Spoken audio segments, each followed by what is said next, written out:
आज नित्यानंद प्रभु का व्यास पूजा का सेरेमनी सेलिब्रेशन मनाया जाएगा। व्यास पूजा गुरु पूर्णिमा के दिन मनाया जाता है।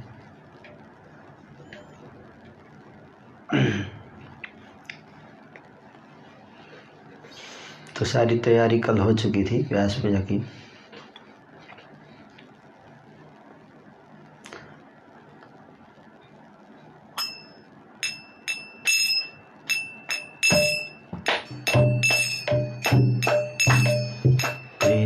हैला महाप्रभु श्रीवासेर बोले, प्रीत हैला महाप्रभु श्रीवासेर बोले, हरि हरि ध्वनि करे वैष्णव सकाले, हरि हरि ध्वनि करे वैष्णव सकाले। विश्वंभर बोले सुना श्रीपाद गोसाई, विश्वंभर बोले सुना श्रीपाद गोसाई, शुभ कर सबे पंडित तेरा घर जाई, शुभ कर सबे पंडित तेरा घर जाई। महाप्रभु श्रीवास ठाकुर ने जब महाप्रभु को कहा कि सारी तैयारी सब सामान की व्यवस्था है और व्यास पूजा जो है वो मेरे घर पे बोल रहे हैं, मेरे घर पे ही व्यास पूजा मनाया जाएगा ना।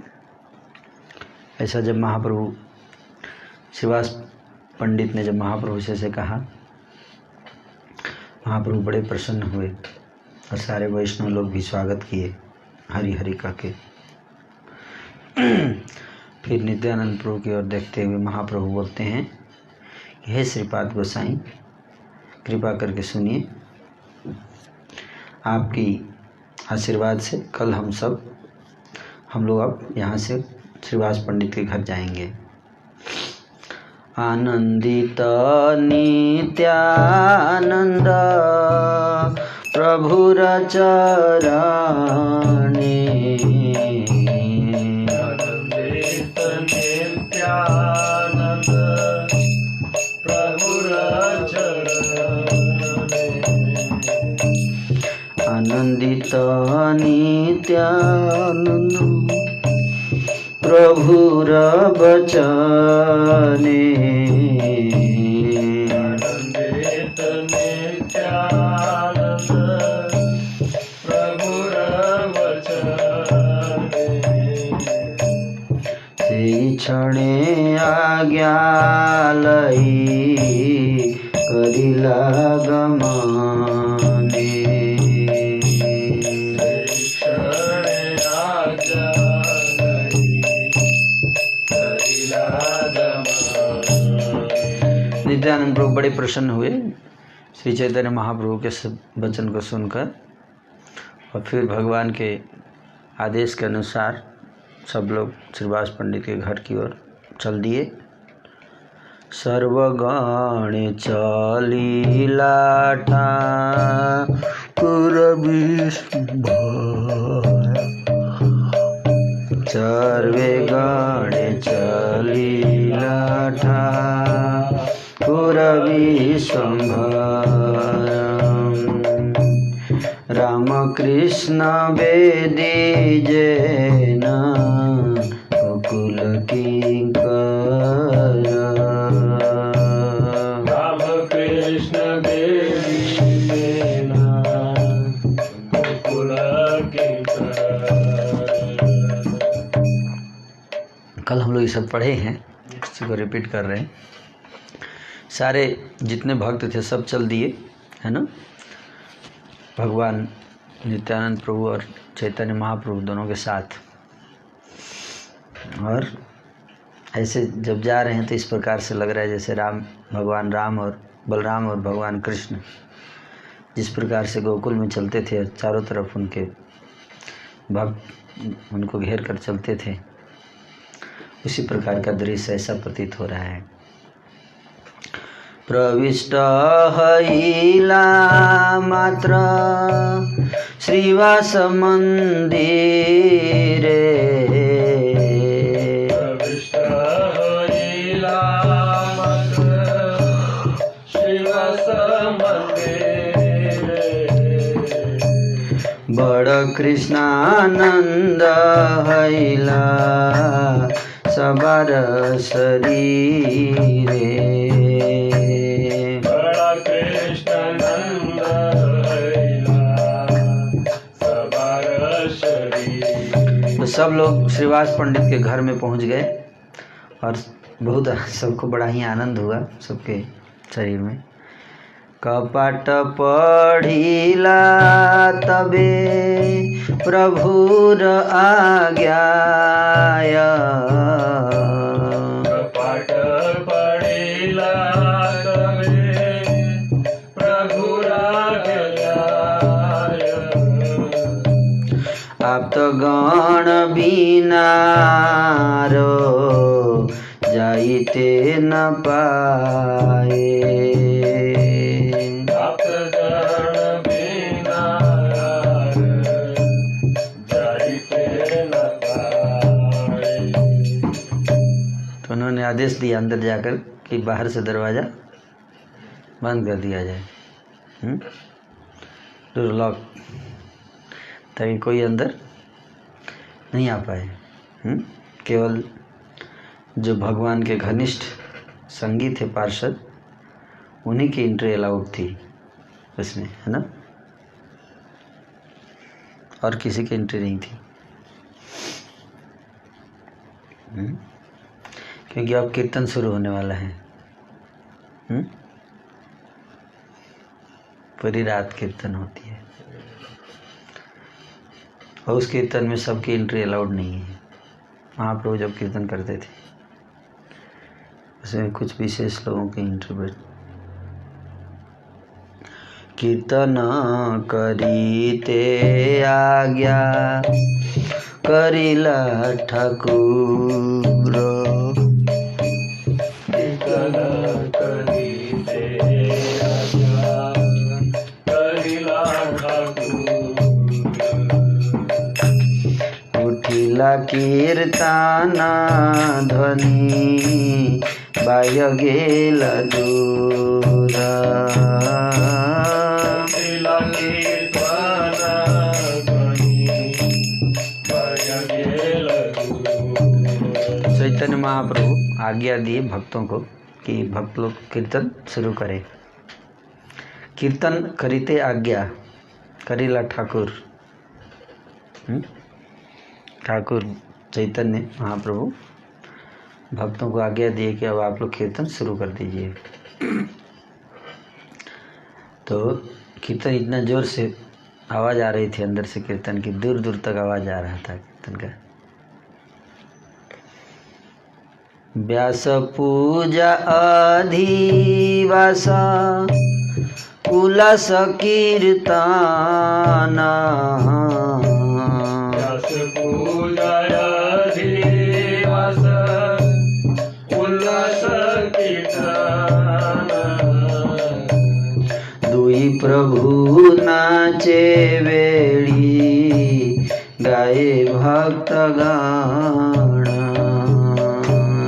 कोई प्रभु नाचे वेड़ी गाए भक्तगण।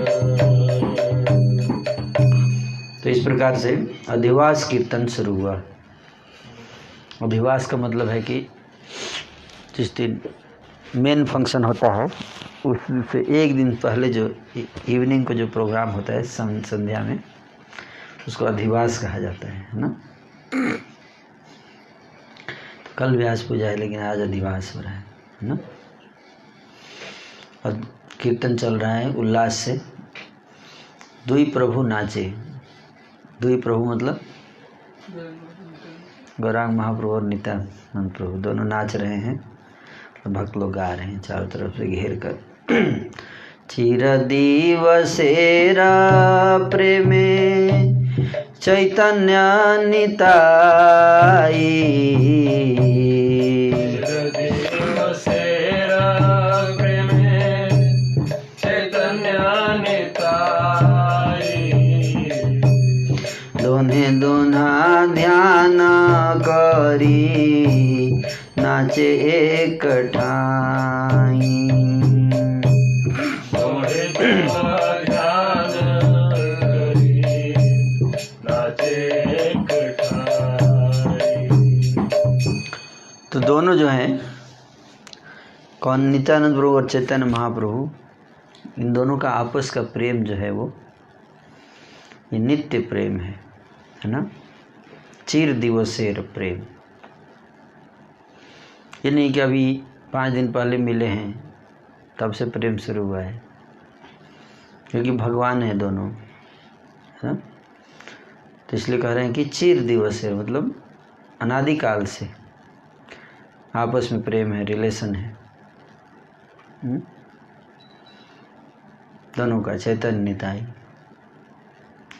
इसलिए दोनों एक साथ नाच रहे हैं और नाचते समय एक दूसरे का ध्यान कर रहे हैं, वहीं पर नाच रहे हैं, वहीं पे ध्यान कर लगा रहे हैं एक दूसरे का। आप देखें दो व्यक्ति सामने हमने सामने बैठा है, एक दूसरे का ध्यान कर रहा है। सामने बैठे हैं तो किसका ध्यान कर रहे हैं? उसी व्यक्ति का ध्यान कर रहे हैं, सामने वो व्यक्ति बैठा है। हो सकता है ऐसा हम नहीं देखते हैं ना, लेकिन यहाँ पे दोनों एक दूसरे के साथ नाच रहे हैं और साथ ही साथ मेडिटेशन में भी है एक दूसरे के ऊपर।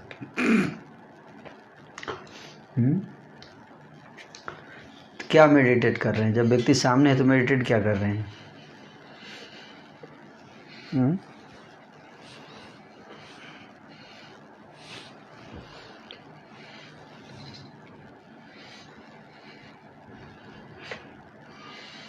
बताइए। हाँ, महिमा ये बहुत ज़रूरी चीज़ है, सीखना चाहिए, कला है ना। एक दूसरे के शरीर देखने से ज़्यादा इम्पोर्टेंट क्या है?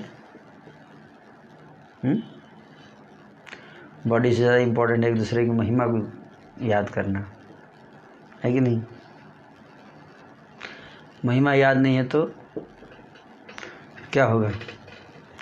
कैजुअलिटी, कैजुअल बिहेवियर है कि नहीं। व्यक्ति का क्वालिटी के ऊपर मेडिटेट करना चाहिए। क्या? क्वालिटी के ऊपर। तब उसका वैल्यू समझ में आएगा, है कि नहीं। इसलिए मेडिटेशन है। समझ में आ रहा है मेरी बात? जी प्रभु।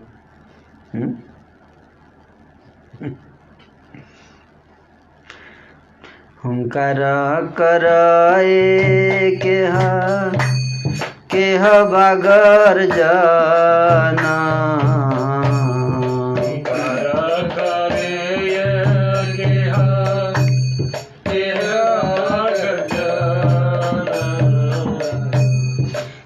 मूर्छा जाए केह करे क्रंदाना।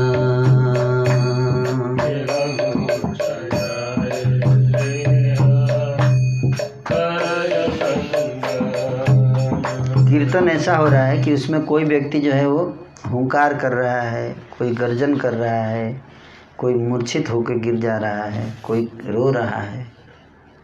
ऐसा कीर्तन देखे हैं कहीं सर्वमंगल प्रभु?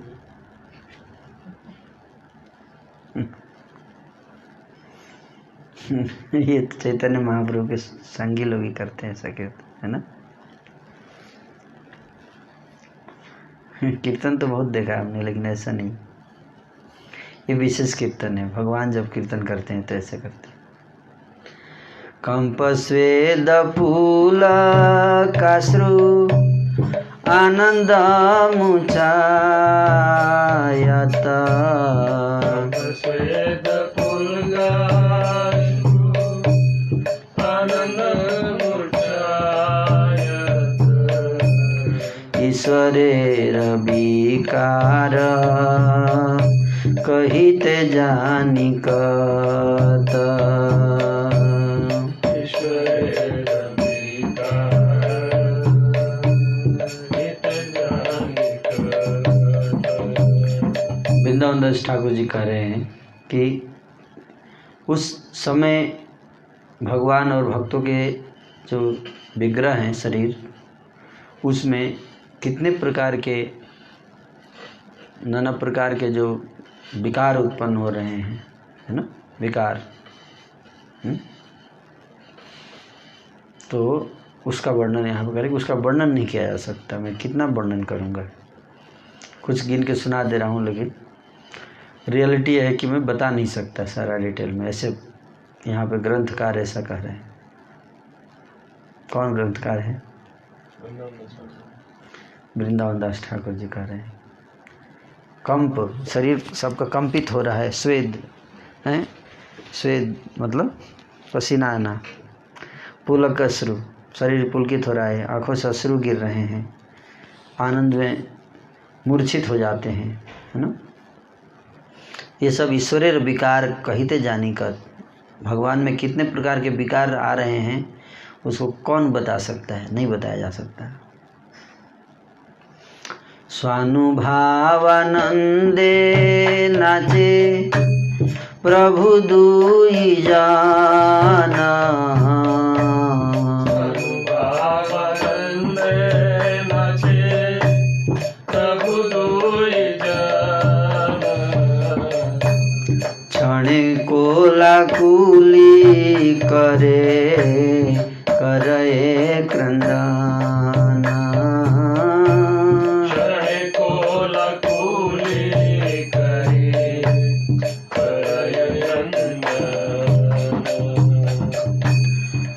स्व अनुभव आनंदे।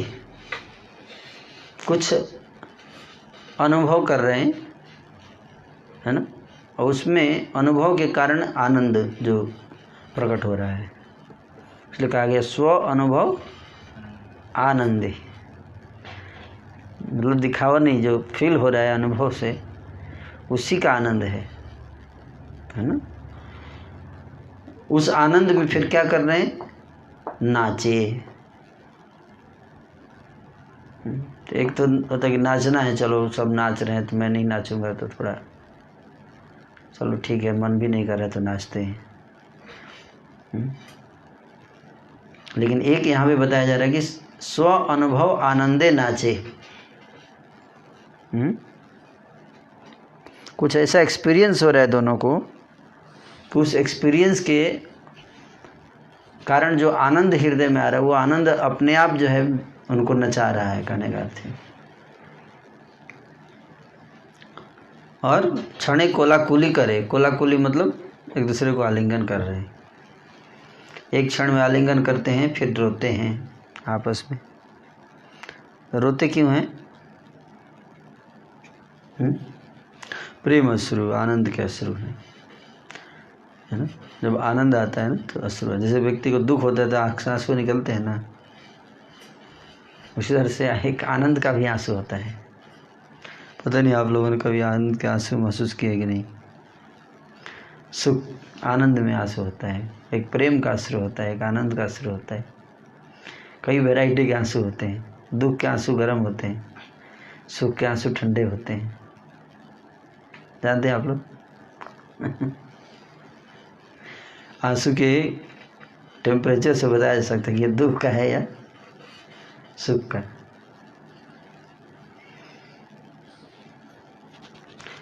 तो दुख के आंसू क्या है? गर्म होते हैं। ये आनंद के अश्रु बह रहे हैं, रो रहे हैं, खुश हैं, कहने का अर्थ है कि प्रसन्न हैं, आपस में मिलकर कीर्तन कर रहे हैं, भगवान का गुणगान करते हुए। कोलाकुली। दोहार चरण दोन्हे धरे बार चाहे तोहरा चरण जोहे परिवार चाहे परम चतुर दुने केह नाही पाए परम चतुर दुने नहीं पाए। तो दोनों प्रयास कर रहे हैं एक दूसरे के चरण पकड़ने के लिए। गौरांग महाप्रभु चरण पकड़ने का प्रयास कर रहे हैं नित्यानंद प्रभु का, और नित्यानंद प्रभु चरण पकड़ने का प्रयास कर रहे हैं किसका? महाप्रभु का। जानते थे ये बात आप? नहीं जानते थे? आप लोग जानते थे जो लोग सुन रहे हैं ऑनलाइन? दोनों एक दूसरे के चरण पकड़ने का प्रयास कर रहे हैं, नहीं जानते होंगे, है ना? इसलिए चैतन्य भागवत पढ़ेंगे तो पूरा डिटेल में सूचना मिलेगा। लेकिन दोनों एक दूसरे के चरण पकड़ने का प्रयास कर रहे हैं, लेकिन पकड़ नहीं पा रहे क्योंकि दोनों एक दूसरे बहुत चालाक है, चतुर हैं, इसलिए चतुराई से बच जा रहे हैं, पकड़ने नहीं दे रहे हैं। प्रयास कर रहे हैं दोनों, लेकिन दोनों बच जा रहे हैं, नहीं पकड़ने दे रहे हैं। तो मतलब कहने का कि हमें एक दूसरे के चरण पकड़ने का प्रयास करना चाहिए, तब साथ ही साथ चालाक भी रहना चाहिए, अपने नहीं पकड़ने देने का। दूसरे का पकड़ लो लेकिन अपना मत पकड़ने दो, है ना? फिर सब लोग अगर चालाक हो गए ऐसे तो कोई किसी का नहीं पकड़ पाएगा, लेकिन सब पकड़ने का प्रयास करेंगे। प्रयास में ही सफलता है। क्या? सफलता में सफलता नहीं है, प्रयास में ही सफलता है। समझ में आ रहा है क्या? सब लिख रहे हैं, हम नहीं जानते हैं। हाँ, मुझे प्रश्न पूछा तो सबके जवाब आ सके। हाँ नहीं जानते थे, मुझे पता था। तो देखिए, प्रयास में ही सफलता है ना, सफलता में सफलता नहीं है, क्योंकि भगवान हमारा प्रयास देखते हैं, सफलता नहीं। परम आनंदे दुने गड़गड़ी जाए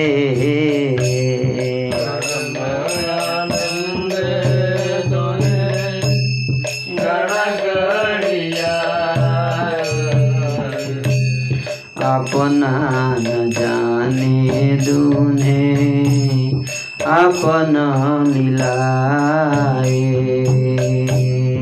अपना न जाने दूने अपना मिलाए।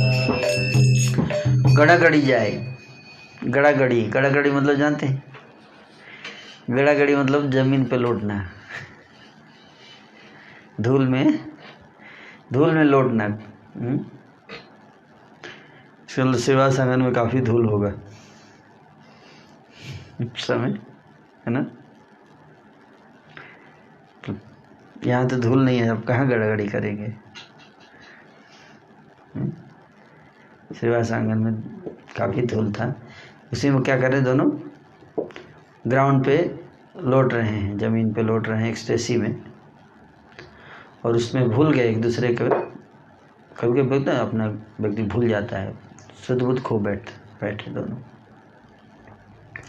अपनी लीलाओं में ही खो बैठे। बाह्य दूर गेहैला बसन नाही रहे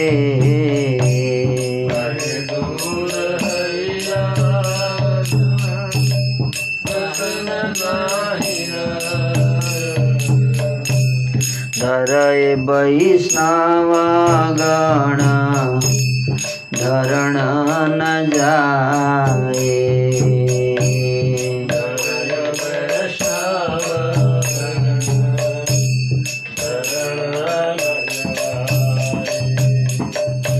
तो बाहरी चेतना जो है वो खो चुके हैं दोनों, मतलब बाहरी चीज़ों का भान नहीं है ना। कई बार नहीं, जैसे रात में व्यक्ति सो जाता है, सपने देखता है, तो बाहर क्या चल रहा है, उसी के बगल में कोई कुछ कर रहा है, उसको पता नहीं चलता। उसी तरह से हालांकि जगे हुए सो नहीं रहे हैं, लेकिन जगे हुए में भी बाहरी सुध खो बैठे हैं, है ना, और दोनों के कपड़े इधर उधर अस्त व्यस्त हो गए हैं।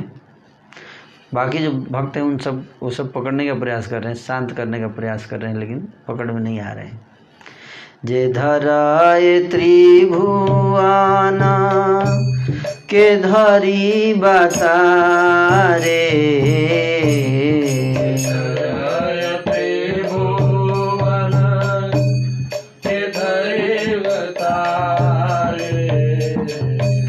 महामत दुए प्रभु कीर्तन बिहारे, महामत दुए प्रभु कीर्तन बिहारे, महामत दुए प्रभु कीर्तन बिहारे,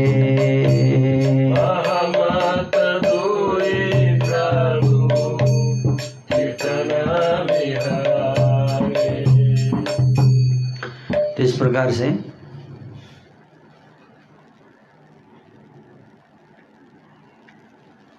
कह रहे हैं कि जो व्यक्ति तीनों लोगों को अपने मस्तक पर धारण करते हैं, है ना, उनको कौन पकड़ सकता है? कह रहे हैं कि जे धारय त्रिभुवन, तो दोनों में कौन त्रिभुवन को अपने ऊपर धारण करते हैं? नित्यानंद प्रभु अनंत शेष के रूप में, है ना। तो जो सबको धारण कर रहे हैं उनको कौन पकड़ सकता है? मतलब उनकी कितनी शक्ति होगी? उनको वो जब नाच रहे हैं तो कौन पकड़ेगा उनको? इतना पावरफुल व्यक्ति को कौन पकड़ सकता है? दोनों प्रभु महामत्त होकर कीर्तन में नाच रहे हैं, महामत्त होकर नाच रहे हैं, है ना। महामत्त हुई कीर्तन बिहारे, महामत्त होकर कीर्तन में नाच रहे हैं।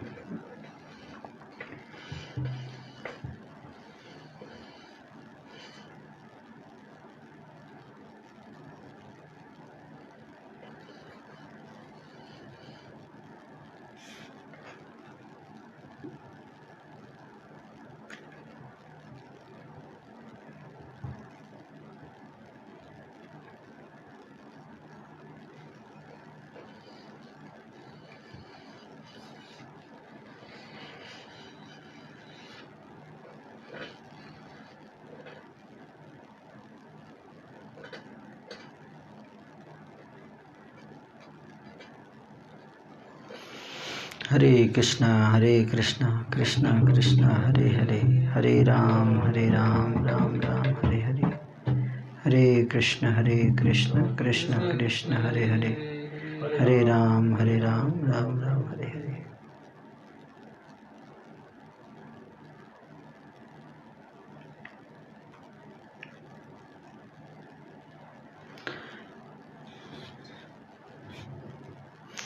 बोला बोला बोली डाके श्री गौर सुंदर, बोला बोली डाके श्री गौर सुंदर, सिंचित आनंद जले सर्वकलेवर,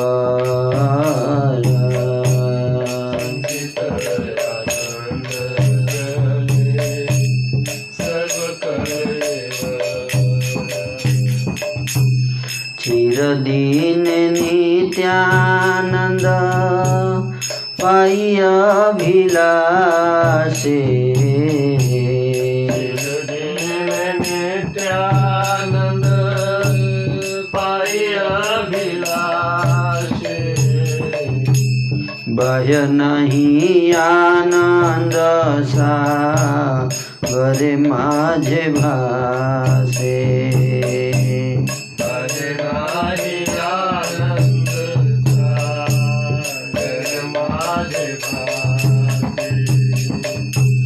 विश्वंभर नृत्य करे अति मनोहर,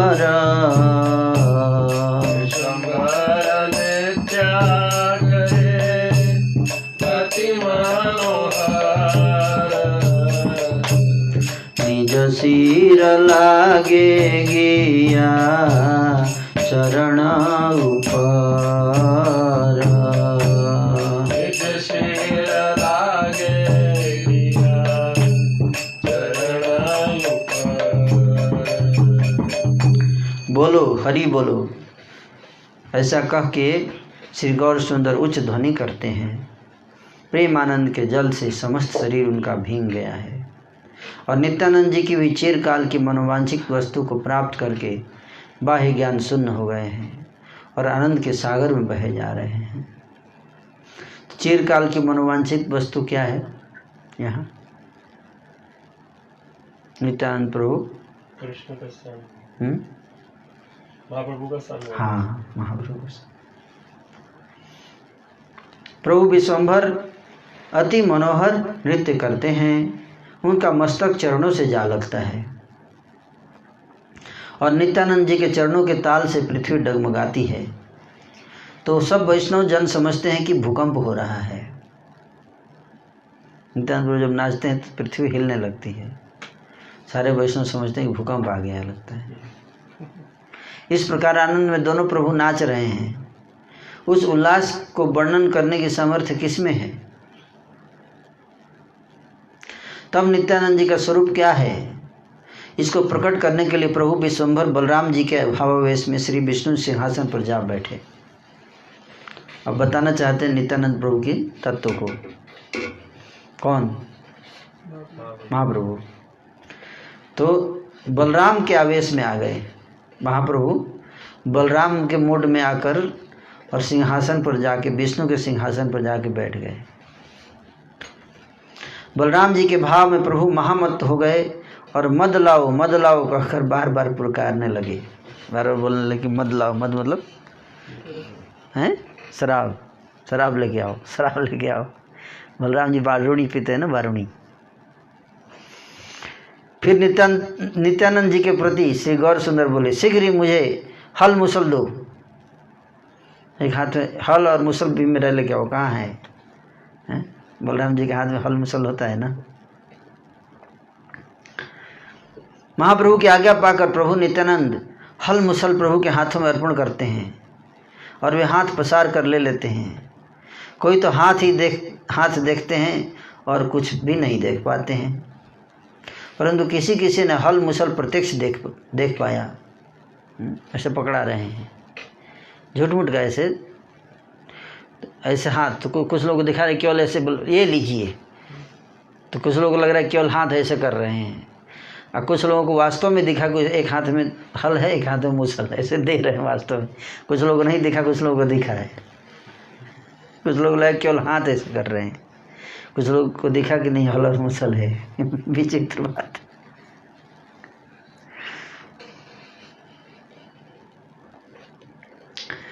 है। जिस पर वे प्रभु कृपा करते हैं वही उनको जान पाता है और देख पाता है। मतलब वहीं पे देखिए, कुछ लोगों को दिखाई दे रहा है, कुछ लोगों को नहीं दिखाई दे रहा है, और देखने पर भी उसे वर्णन करने की शक्ति तो किसी में भी नहीं होती है। यह पूर्वोक्त चरित्र अति गूढ़ है, इसलिए इसे कोई बिरला ही जानता है, और उन्हीं सब भाग्यवानों के निकट ही नित्यानंद प्रभु व्यक्त हैं, अर्थात वे ही उनके तत्व को जानते हैं।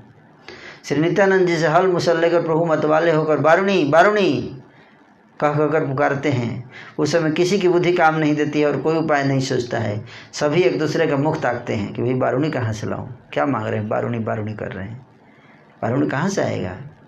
फिर कुछ सोच विचार कर सबने एक घड़ा में गंगा जल भरकर प्रभु को लाके दे दिया। सब लोग तो जल दे रहे हैं और प्रभु पी रहे हैं, परंतु प्रभु को ऐसा लग रहा है कि सचमुच में ही बारूणी पी रहा हूँ। मतलब ये भाव की चीज़ें हैं, ये सब है ना। ये सब क्या पता चलता है, ये सब भाव है। भाव लेवल पे बारूणी पी रहे हैं, गंगा जल में उनको बारूणी का आस्वादन हो रहा है। ये बड़ा कठिन चीज़ है समझना, है ना। इसी बात को समझाने के लिए महाप्रभु आए हैं।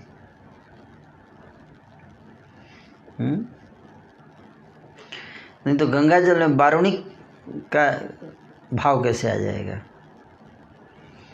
भाव बारूणी में नहीं है, भाव भाव में है। वारुणी क्या है? एक मीडियम है जिसके थ्रू भाव एक्सप्रेस हो रहा है ना? इस बात को समझना है। चारों ओर भक्तगण बलराम स्तुति पढ़ रहे हैं और प्रभु निरंतर नाड़ा नाड़ा नाड़ा नाड़ा कह रहे हैं। नाड़ा मतलब अद्वैताचार्य को नाड़ा बोलते हैं। नाड़ा, आप जोर जोर से सिर हिलाते हुए नाड़ा नाड़ा ऐसे कहते हैं, परंतु नाड़ा के गुण अर्थ को कोई भी नहीं समझ पाता है। ये नाड़ा कौन है किसी को पता नहीं, अभी तक पता नहीं, केवल वही बोलते हैं वही जानते हैं। तब सब बोले प्रभु आप नाड़ा नाड़ा किसे कह रहे हैं? प्रभु बोले जिसके हुंकार से मैं आया हूं उसे ही,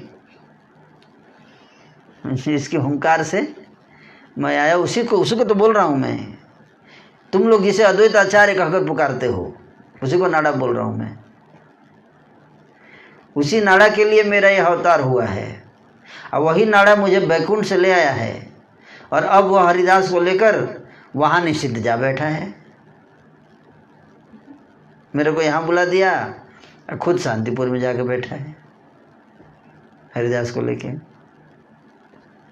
संकीर्तन आरंभ करने के लिए मेरा यह अवतार है। मैं घर घर में कीर्तन का प्रचार करूंगा। विद्या धन कुल ज्ञान तपस्या आदि के अभिमान के कारण जिन लोगों का मेरे भक्तों के निकट अपराध हुआ है उन सब अधम लोगों को मैं अपना भक्ति योग नहीं दूंगा। मतलब जो लोग जो अपराध किए हैं, विद्या धन कुल ज्ञान तपस्या आदि के अभिमान के कारण जो लोग मेरे भक्तों के प्रति अपराध किए हैं उनको नहीं दूंगा, लेकिन उनको छोड़कर, करें उनको छोड़कर, ऐसे लोगों को छोड़कर बाकी जितने जनसाधारण लोग हैं सबको भी मैं ब्रह्मा आदि को दुर्लभ भोग प्रदान करूंगा। जो ब्रह्मा आदि के लिए भी दुर्लभ है वो प्रेम प्रदान करूंगा सबको। केवल एक व्यक्ति को नहीं दूंगा। किसको? जो भक्तों के प्रति अपराध करते हैं। प्रभु के वचनों को सुनकर सब भक्त लोग आनंद में बहने लगे। कुछ समय पश्चात श्री सच्चिदानंद स्थिर होकर पूर्व दशा में आ गए और पूछने लगे कि मैंने क्या चंचलता कर डाली है। फिर बाद में पूछते भी है, मैंने कुछ गड़बड़ तो नहीं किया, कोई चंचलता तो नहीं की मैंने। भाव में उनको पता था कि भाव में आके मैं कुछ करता हूँ, है ना। बाद में पूछते भी है, मैंने कुछ ऐसा वैसा तो नहीं किया, भाव में आके चंचलता तो नहीं की। भक्त लोग बोले स्वरूप से बाहर की ऐसी कुछ बात नहीं है कि लाभ जो भी आपका स्वरूप ही ऐसा है, उसी के अंदर किया है आपने। तब प्रभु सबको प्रेम पूर्वक आलिंगन करते हैं और कहते हैं आप लोग कभी मेरा अपराध मत लीजिएगा। क्या कहते हैं? आप लोग कभी मेरा अपराध मत लेना, मैं कुछ ऐसे वैसे कर देता हूँ, आप लोग उसको ऑफेंस मत एक्सेप्ट मानना। क्षण में वे हंसते हैं, क्षण में रोते हैं और क्षण में दिगंबर हो जाते हैं। दिगंबर मतलब कपड़े खोल दिया। क्यों? बाल भाव में चले गए। कृष्ण बलराम जो छोड़े थे यशोदा की गोद में तो नंगे ही रहते थे, उस भाव में। भाव प्रधान है ना, बाल भाव में। बड़ा मुश्किल है समझना है। इसलिए बाहर बोले दरवाजा बंद कर दो, कोई समझ नहीं पाएगा, है ना। कहीं दंड पड़ा हुआ है तो कहीं कमंडल और कहीं वस्त्र पड़े हैं। इस प्रकार परम धीर नित्यानंद जी अत्यंत चंचल हो गए। तब प्रभु ने स्वयं उनको पकड़ के स्थिर कर दिया। नित्यानंद प्रभु का यह हाल हुआ था, तो भगवान ने उनको पकड़ लिया, है ना। ऐसा मत करो। नित्यानंद जी मतवाले हाथी की तरह केवल एक चैतन्य प्रभु के वचन रूपी अंकुश को ही मानते हैं और किसी को कुछ समझते ही नहीं है। प्रभु कहते हैं शांत हो श्रीपाद, कल को तो आप व्यास पूजा करना चाहते हैं। इस प्रकार उनको स्थिर कराकर आप प्रभु अपने घर को गए। भक्तगण भी सब अपने अपने घर को गए। नित्यानंद जी श्रीवास के घर में रह गए। कुछ रात होने पर नित्यानंद जी ने हुंकार करते हुए अपने दंड कमंडल को तोड़ फोड़ डाला। थोड़ा रात बीत गया, सोते सोते अचानक कुछ हुआ होगा, भाव आया होगा कुछ। हुंकार करते जो डंडा था अपना, दंड संन्यास दंड और कमंडल दोनों पटक पटक के तोड़ दिए रात में, जो जो स्वीकार करते हैं। प्रातःकाल उठकर रमाई पंडित ने देखा कि दंड कमंडलू टूटे फूटे पड़े हैं। यह देखकर उनको बड़ा विस्मय हुआ। उन्होंने तुरंत ही जाकर श्रीवास पंडित को यह बात सुनाई तो वे बोले कि तुम प्रभु के पास जाओ। श्री रामाई के मुख से समाचार पाकर प्रभु आए। प्रभु मतलब चैतन्य महाप्रभु। तो देखते हैं कि नित्यानंद जी को बाह्य ज्ञान कुछ नहीं है और वे खूब हंस रहे हैं, खूब हंस रहे हैं, दंड कमंडल तोड़ के हंस रहे हैं। प्रभु ने दंड को उठाकर अपने श्री हस्त में ले लिया और नित्यानंद जी को लेकर गंगा स्नान को चल पड़े। श्रीवास आदि सब भक्त साथ चले। गंगा में पहुंचकर प्रभु ने स्वयं दंड को गंगा जी में विसर्जन कर दिया। नित्यानंद जी चंचल बने हुए हैं, किसी की बातों को नहीं मानते हैं। तब प्रभु ने एक बार गरज कर कुछ डांट दिया। नित्यानंद जी मगरमच्छ को देख लेते हैं गंगा जी में और देखकर उसे पकड़ने जाते हैं। गदाधर जी और श्रीवास हाय हाय करके चिल्ला उठते हैं। आप निर्भय होकर गंगा के मध्य में तैर रहे हैं। केवल श्री चैतन्य प्रभु के वाक्य से ही कुछ शांत हो जाते हैं। तब प्रभु विश्वम्भर पुकार कर नित्यानंद जी से कहते, श्रीपाद चलो ना, शीघ्र चलकर व्यास पूजा करो। प्रभु के वचन सुनकर वे निकल आए और स्नान करके प्रभु के साथ घर आए। कृष्ण कृष्ण कीर्तन निरंतर करते हुए सब भक्त लोग भी वहाँ आ मिले। व्यास पूजा के आचार्य श्रीवास पंडित हैं और वे श्री चैतन्य चंद्र की आज्ञा से सब कार्य करते हैं। सब मधुर मधुर कीर्तन करते हैं। अहो श्रीवास का घर बैकुंठ धाम बन गया है। सर्वशास्त्र के ज्ञाता श्रीवास पंडित ने वेद विधि के अनुसार व्यास पूजा संबंधी सब कार्य यथावत संपन्न किया। फिर दिव्य गंध युक्त एक सुंदर वनमाला नित्यानंद जी के हाथ में देकर बोले, सुनो नित्यानंद जी सुनो, यह माला लो और मंत्र पढ़ करके व्यास देव का नमस्कार करो। बोले कि ये माला लो और मंत्र पढ़ो, ये मंत्र पढ़ के व्यास देव जी का नमस्कार करो। शास्त्र की ऐसी विधि है कि माला स्वयं पहिरावें। व्यास जी के प्रसन्न होने पर सब अभीष्ट प्राप्त होगा। नित्यानंद जी जो भी सुनते हैं केवल हाँ हाँ हाँ हाँ कर देते हैं। कौन मंत्र पाठ करे, ये तो समझाने पर मानते ही नहीं हैं। बोले मंत्र नहीं पढ़ूँगा, हाँ हाँ बोलो, हाँ हाँ ये मंत्र पढ़िए, हाँ हाँ। धीरे धीरे न जाने क्या कुछ कुछ कहते जाते हैं। अपने कुछ बुदबुदा रहे हैं अपने मन से, कोई और ही चीज़ बुदबुदा रहे हैं। वो जो मंत्र बोल रहे हैं वो नहीं बोल रहे हैं, समझ में नहीं आता। फिर माला हाथ में लेकर चारों ओर देखते हैं व्यासदेव को कहाँ हैं, ढूंढ रहे हैं किधर है व्यासदेव, किसी गले में माला डालें। तब तो उदास श्रीवास जी प्रभु को पुकार कर कहते हैं, हे प्रभु आपके ये श्रीपाद व्यास पूजा नहीं करते हैं। चैतन्य महाप्रभु बोले, देखिए इनका स्वभाव देखिए, न मंत्र पढ़ रहे हैं, हम माला इधर उधर कर देख रहे हैं। माला दिया मैंने इनको, लगता है व्यास पूजा नहीं कराना चाहते हैं। श्रीवास जी के वचन को सुनकर प्रभु विश्वम्भर दौड़कर नित्यानंद प्रभु के सन्मुख आए और बोले, नित्यानंद जी मेरी बात सुनो, माला अर्पण करके झटपट व्यास जी की पूजा कर डालो। व्यास जी को नहीं चढ़ा रहे हैं, व्यास जी के मूर्ति उनको माला चढ़ाना है, नहीं चढ़ा रहे हैं, इधर उधर देख रहे हैं। तो विश्वम्भर भगवान विश्वम्भर बोले, जल्दी से चढ़ाइए ना, क्या देर कर रहे हैं। श्री नित्यानंद प्रभु जी ने प्रभु विश्वम्भर को देखा और माला उठाकर उनके मस्तक पर चढ़ा दी। प्रभु के घुंघराली अलकावली पर माला अत्यंत शोभा देने लगी। उसी क्षण प्रभु विश्वम्भर षड्भुजधारी बन गए। जैसे ही माला पहनाया तो चैतन्य महाप्रभु क्या बन गए, षड्भुजधारी, छह भुजाधारी। इसीलिए मत चढ़ा नहीं रहे थे कि भगवान यहाँ है तो व्यास जी को क्या चढ़ाना है, ऐसे सोच रहे थे। हाँ, प्रभु की 6 भुजाओं में शंख चक्र गदा पद्म हल और मुसल, क्या शंख चक्र गदा पद्म हल और मुसल, मतलब बलराम वाला भी रूप था। एक षड्भुज तो वहाँ दिखाए थे सार्वभौम भट्टाचार्य के घर पे, वो अलग था, राम कृष्ण और गौर। ये षड्भुज अलग है ना। षड्भुज के दर्शन करके निताई प्रभु मूर्छित हो गए और पृथ्वी पर गिर पड़े तथा संज्ञा शून्य हो गए। यह देखकर सब वैष्णव लोग भयभीत हो गए। हे कृष्ण रक्षा करो, हे कृष्ण रक्षा करो, यह कहकर भगवान को स्मरण करने लगे। तब तो जगन्नाथ नंदन प्रभु गौर सुंदर हुंकार करते हैं और बगल बजाते हुए बारंबार जोर जोर से गरजते हैं। नित्यानंद जी षड्भुज दर्शन करके मूर्छित पड़े हैं और श्री चैतन्य देव स्वयं अपने हाथों से उन्हें पकड़कर उठाते हैं। कहते हैं, नित्यानंद जी उठो उठो, चित्त को स्थिर करो और अपने मनोवांछित संकीर्तन को श्रवण करो। जिस कीर्तन के निमित्त तुमने अवतार ग्रहण किया है वह तो सिद्ध हो गया, अब तुम और क्या चाहते हो। तुम प्रेममय हो और प्रेम भक्ति तुम्हारी ही वस्तु है। तुम्हारे दिए बिना किसी में वो भक्ति नहीं हो सकती। अब आप अपने को संभाल कर उठें और अपने जनों की ओर देखें और जिसे चाहे उसे प्रेम भक्ति दें। जिसका आपके प्रति तिलार्थ भी द्वेष भाव रहेगा वह मेरा भजन करने पर भी कभी मेरा प्रिय नहीं होगा। प्रभु के वचनों से निताई प्रभु चेतनता लाभ करते हैं और षड्भुज के दर्शन से परम आनंद को प्राप्त होते हैं।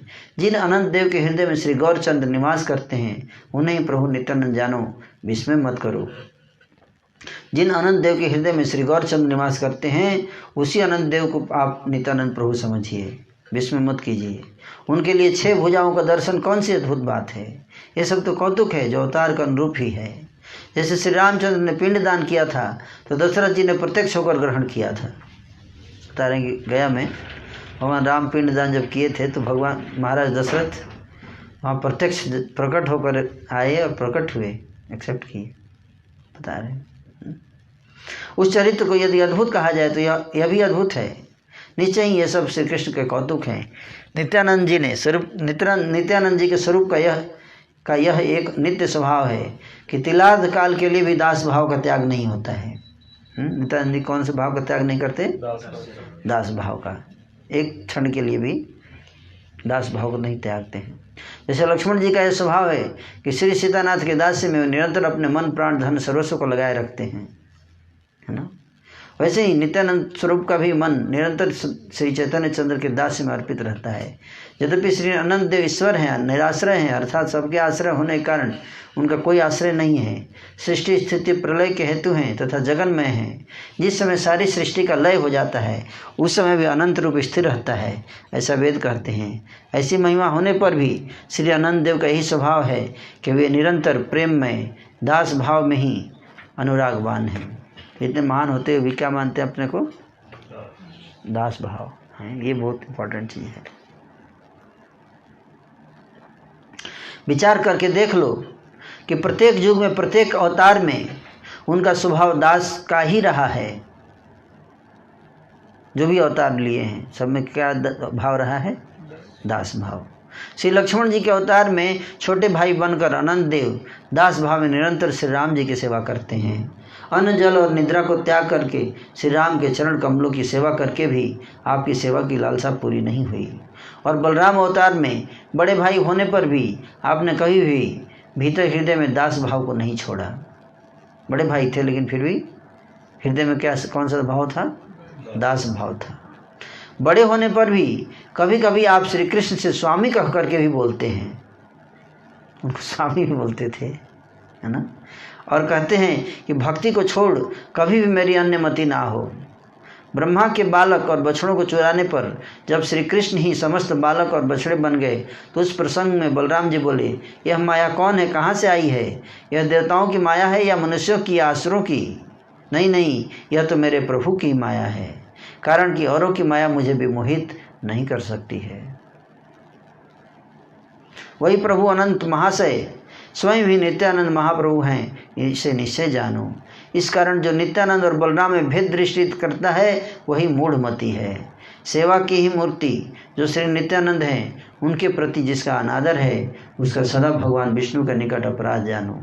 उदाहरण स्वरूप श्री रामचंद्र जी का यह वाक्य है कि लक्ष्मण के मंत्र को जपे बिना जो श्री राम का मंत्र जपता है उसका कार्य 7 कोटि कल्पों में भी सिद्ध नहीं होता है। जिस प्रकार लक्ष्मी जी ब्रह्मा महेश आदि के बंदनिया होने पर भी उनका स्वभाव प्रभु के चरण कमलों की सेवा करना ही है, उसी प्रकार शेष भगवान यद्यपि सर्वशक्ति करके संयुक्त हैं तथापि उनके स्वभाव का धर्म प्रभु की सेवा ही है। अतः उनका जैसा स्वभाव है उसका वर्णन करने से वे सबसे अधिक प्रसन्न होते हैं, है ना। मतलब उनका जैसा स्वभाव है दास्य भाव, है ना।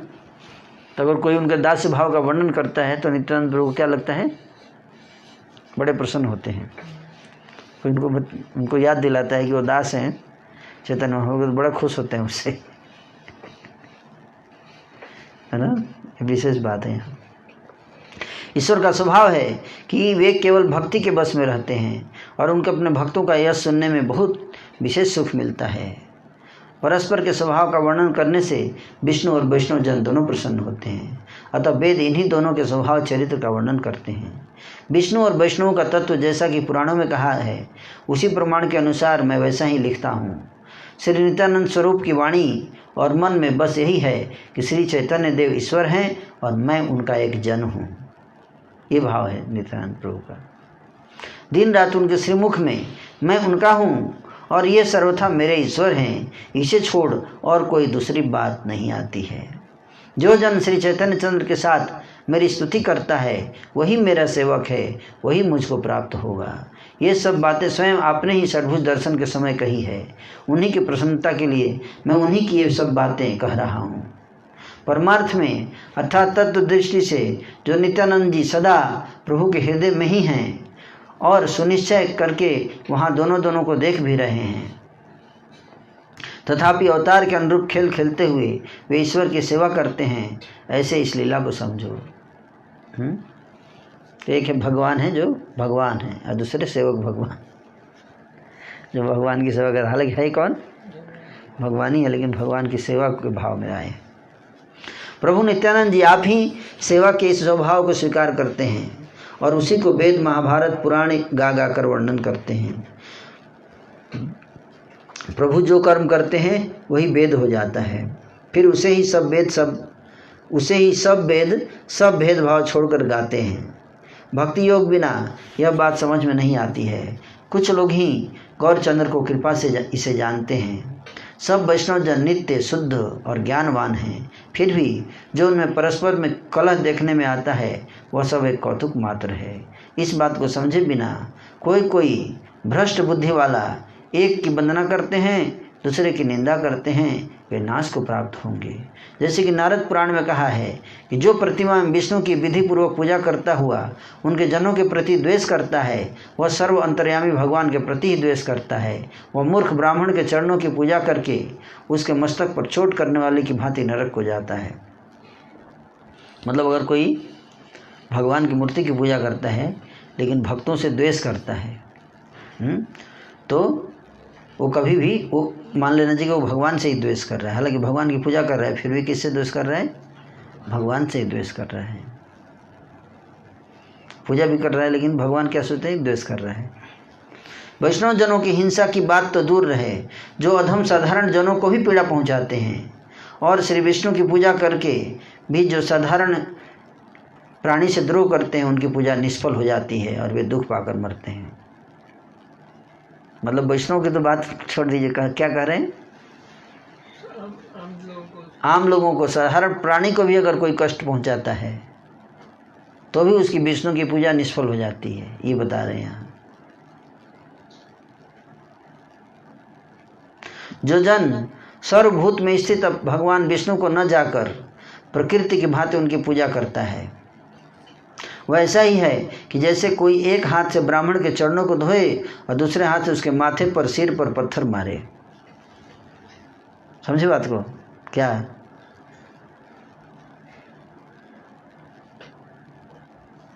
रही?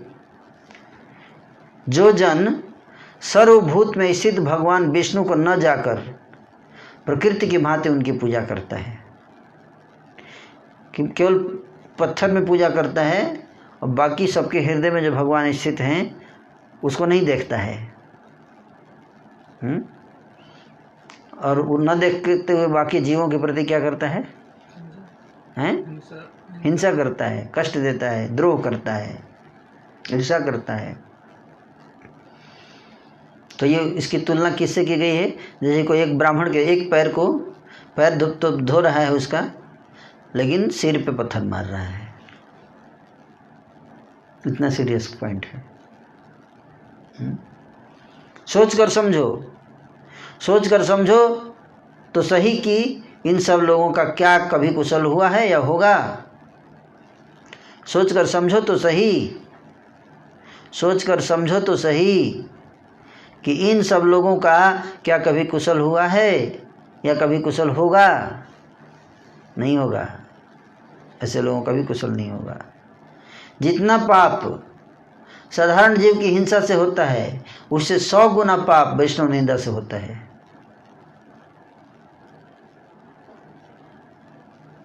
मूर्ति की तो श्रद्धा से पूजा करे परंतु भक्त का आदर ना करे तथा मूर्ख नीच और पतित जनों पर दया न करे तथा प्रभु के अवतारों में भेदभाव रखे। क्या? प्रभु के अवतार में भेदभाव रखे, ऐसे सब जनों को शास्त्र में अधम भक्त कहा गया है।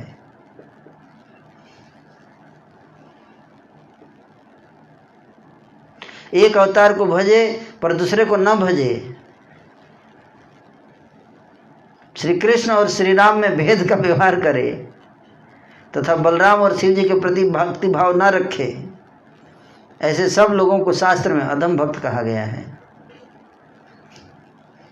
श्रीमद् भागवत में कहा है कि जो केवल अर्चा विग्रह में ही श्रद्धा पूर्वक श्री हरि की पूजा करते हैं परंतु न उनके भक्तों का और न और जीवों का आदर करते हैं, वे प्राकृत भक्त कहे जाते हैं। यह प्रसंगवश अधम भक्त के लक्षण कहे गए। बोल रहे मेरा ऐसा कुछ भाव नहीं था कहने का किसी को अधम, लेकिन प्रसंग ऐसा आ गया इसलिए कह रहा हूँ। There is lot of message.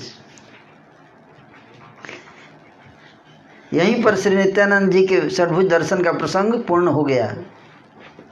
Nityanand जी के षड्भुज दर्शन के इस प्रसंग को जो सुनेगा वह बंधन मुक्त हो जाएगा।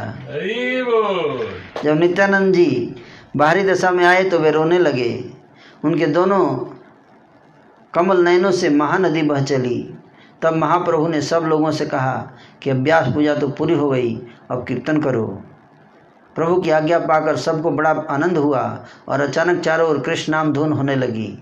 श्री नित्यानंद और श्री गौरचंद्र एक ठौर पर नृत्य करते हैं। दोनों भाई महामत हो रहे हैं, किसी को बाहर की सुधि नहीं है। वैष्णव वृंद सब आनंद में नाच रहे हैं। के हो नाचे, के हो गाए, के हो गड़ी जाए, सभे चरण धरे जे जहाँ पाए।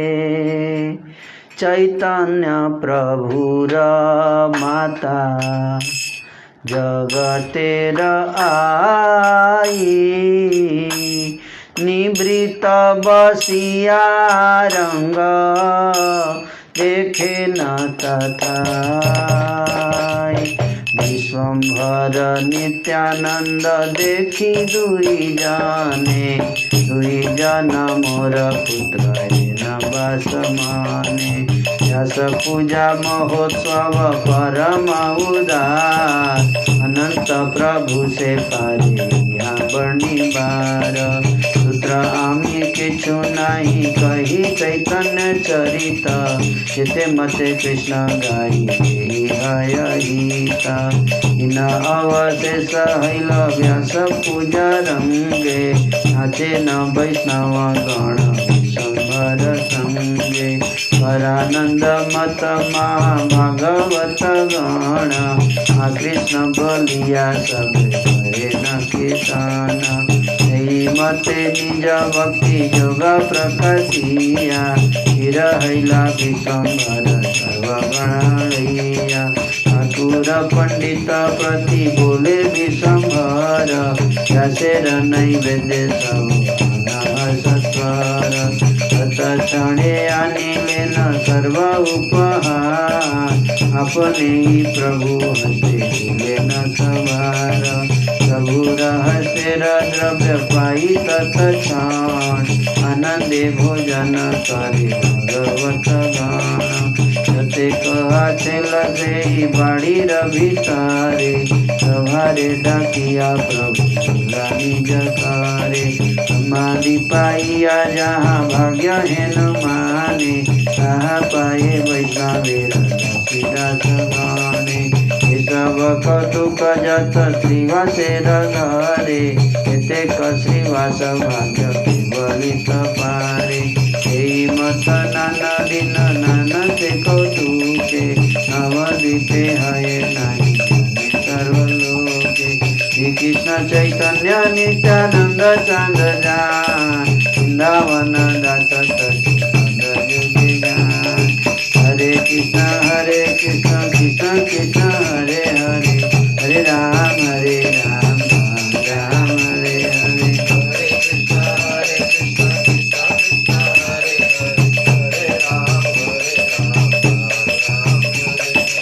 हरे कृष्ण कृष्ण कृष्ण हरे हरे, हरे राम राम राम हरे हरे।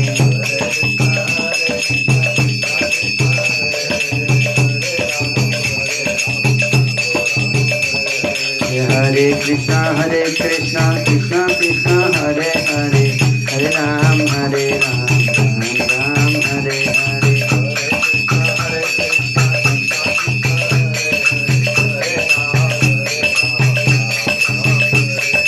हरे कृष्ण कृष्ण कृष्ण हरे हरे, हरे राम राम राम हरे हरे।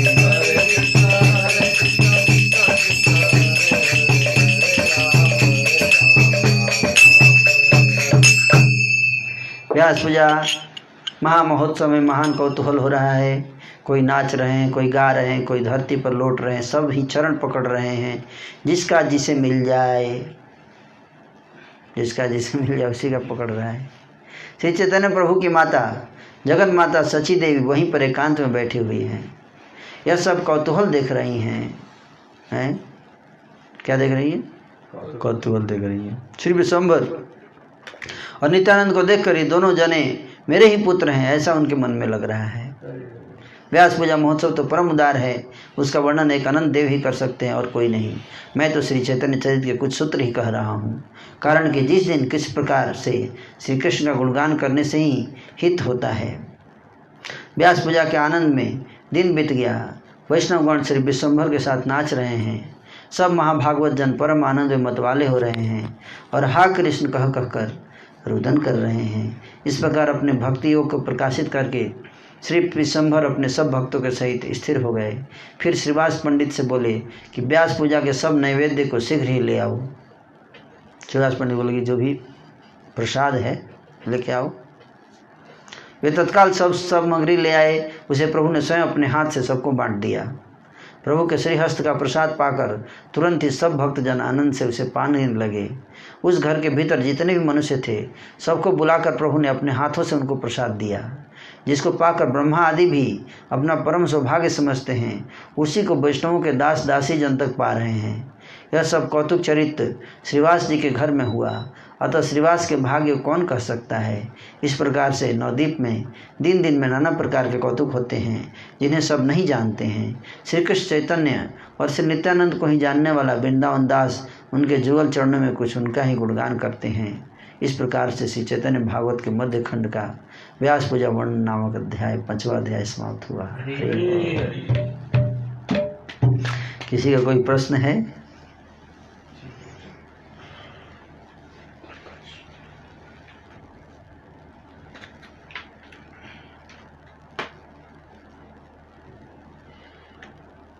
तो जी एक भक्त ने मुझे आज फोन करके एक प्रश्न पूछा था आपसे।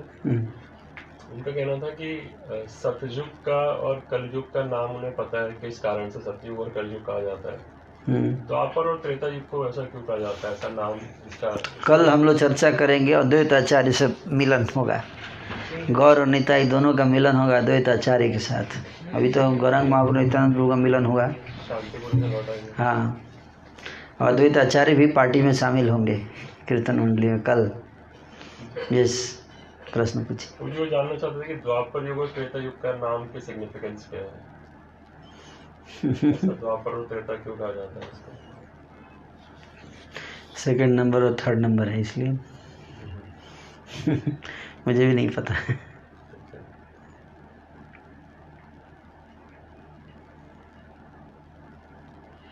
प्रभु एक डिवोटी जानना चाहते हैं कि डिवोशनल सर्विस में वैष्णव डीलिंग कितनी इम्पोर्टेंट है।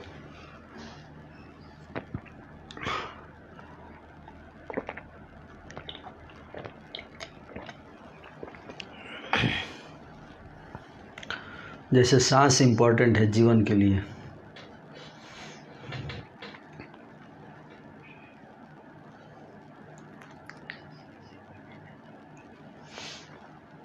नेक्स्ट। ये एक डिवोटी जानना चाहते हैं कि how to cut the desire for respect and how to develop forgiveness. How to cut the desire for respect. Desire for respect, शास्त्र पढ़िए हैं, शास्त्र पढ़िए। बहुत कठिन है, बट हाँ भगवान की जब कृपा होगी तो होगा। भगवान की कृपा कैसे होगी? ATC फार्मूला बता चुका हूँ। ATC, admit, try and cry. Admit कीजिए और ट्राई कीजिए, try and then cry, cry pray while tears in eyes, आँखों में आंसू, प्रे कीजिए भगवान से।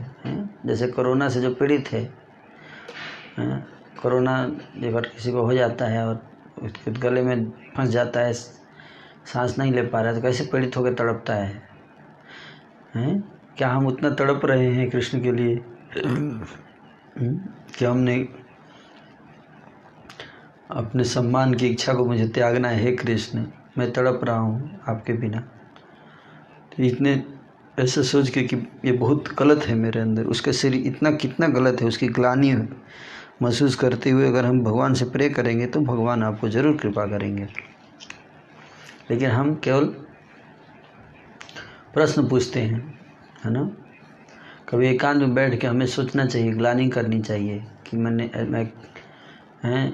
अपनी प्रतिष्ठा के पीछे क्यों भागता हूँ, मैं क्या मिलेगा इससे मुझे, कभी ऐसा सोचना चाहिए। और तब जितना आप इस पर मेडिटेट करेंगे अकेले में, उतना ही ज़्यादा हम इस प्रतिष्ठा की इच्छा से मुक्त होंगे। और प्रे करना भगवान से, प्रे करना ये बहुत ज़रूरी है। और कोई प्रश्न है? जी प्रभु जी, डिवोटी जानना चाहते हैं कि चैतन्य चरितामृत और चैतन्य भागवत में क्या डिफरेंस है? चैतन्य चरितामृत और चैतन्य भागवत में कुछ डिफरेंसेस ये हैं कि लीलाओं, अलग अलग लीलाओं का वर्णन किया गया है। एक तो जो लीलाएं चैतन्य भागवत में वर्णित नहीं हो पाई थी, उन लीलाओं को चैतन्य चरितामृत में कृष्णदास कविराज गोस्वामी ने विशेष स्थान दिया है। और दूसरा है कि चैतन्य चरितामृत में चैतन्य महाप्रभु की शिक्षाओं का बहुत विस्तार से वर्णन है, सिद्धांत तत्व उसको जैसे रूप शिक्षा, सनातन गोस्वामी की शिक्षा, चैतन्य महाप्रभु रामानंद राय संवाद, है ना। इस प्रकार से नाना प्रकार की फिलोसॉफिकल डिस्कशंस और तत्व बताया गया है डिटेल में, है ना। ये चैतन्य चरितामृत का विशेष है, तत्व पे ज़्यादा जोर दिया गया है लीला के साथ साथ, है ना। और विशेष रूप से अंत्य लीला का ज़्यादा, जगन्नाथपुरी की ज़्यादातर लीलाओं का वर्णन, काफ़ी लीलाओं का वर्णन कृष्णदास कविराज जी करते हैं मध्य लीला और अंत्य लीला में, चैतन्य चरितामृत में। और चैतन्य भागवत में मोस्टली नवद्वीप की लीला, नवद्वीप में जो मैक्सिमम लीलाओं का डिटेल में वर्णन किया गया है वृंदावन दास ठाकुर जी के द्वारा चैतन्य भागवत में। और बाकी लीलाओं का वर्णन, वृंदावन यात्रा, साउथ इंडिया यात्रा, ये सब का वर्णन जो है वो चैतन्य चरितामृत में। संन्यास के बाद की ज़्यादातर लीलाओं का वर्णन चैतन्य चरितामृत में हुआ है। और कोई प्रश्न है? जी प्रभु जी डिवोटी जानना चाहते हैं क्या विश्व रूप जी और नित्यानंद प्रभु एक ही है? तत्व एक ही है, एक ही तत्व, दो रूप, दो शरीर धारण किए हैं। नेक्स्ट। एक डिवोटी का कहना है कि जब हम भगवान की भक्ति करते हैं और बदले में भगवत धाम में गोलोक जाने की इच्छा रखते हैं, तो क्या ये हमारा स्वार्थ नहीं होगा? मतलब हम भगवान से ट्रेडिंग कर रहे हैं। क्या भाव हमारा ऐसा नहीं होना चाहिए कि भगवान हमें जो दें वो स्वीकार है, हम भाव से उनकी पूजा करें? हमें सेवा करना है, भगवान जी कहाँ सेवा देंगे उनके ऊपर निर्भर करता है। जहाँ भी देंगे वहाँ सेवा करिए, ख़त्म। आप आर्मी में ज्वाइन करते हैं तो बस आर्मी में सेवा करने जाते हो, आर्मी बोलती है कश्मीर जाओ तो कश्मीर जाओ, है कि नहीं। आर्मी बोलती है नहीं कोरोना बीमारी आ गई, अब दिल्ली में जाओ तो दिल्ली जाओ। आप आर्मी ज्वाइन कीजिए, कहाँ जा मौका मिलेगा वो भगवान के ऊपर है कि नहीं। भक्त कहीं भी भगवान भेज देते हैं, वहीं पे वो उनकी सेवा में लगा रहते हैं। ये शुद्ध भक्ति है कहीं भी। और भगवान जो है अगर चाहते कि गोलोक आ जाओ और सेवा करो तो वहाँ भी जाके तो कर लेंगे, क्या दिक्कत। करना तो सेवा ही है ना। पर हाँ अगर लोग मुझे बुला रहे तो और अच्छी बात है, पर अगर नहीं बुलाएं तो भगवान जहाँ भी रखेंगे वहीं पे सेवा करने के लिए तैयार रहना चाहिए, उनकी प्रसन्नता के लिए। अगर गोलोक बुलाए तो और अच्छी बात है, सुने सुना रहे हैं। ये भी नहीं करना चाहिए कि मैं गोलोक नहीं जानना चाहता, मैं इतना उच्च कोटि का भक्त हूँ कि गोलोक से मेरे को घृणा है।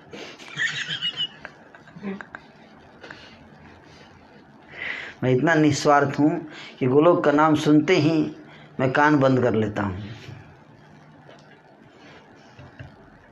ऐसा भी नहीं होना चाहिए, है ना।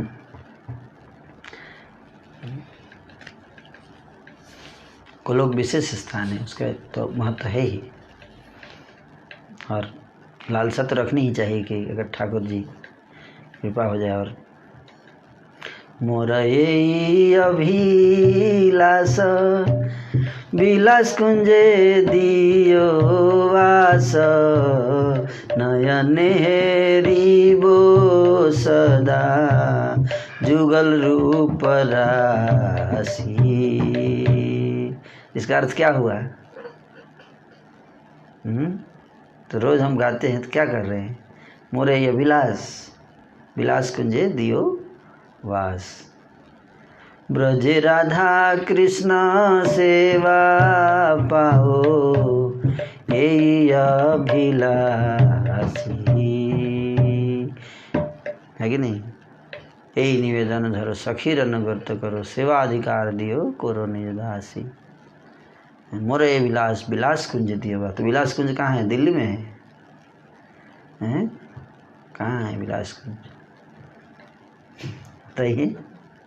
गोलोक में ही है ना, ब्रज में है कि दिल्ली में है? So like that.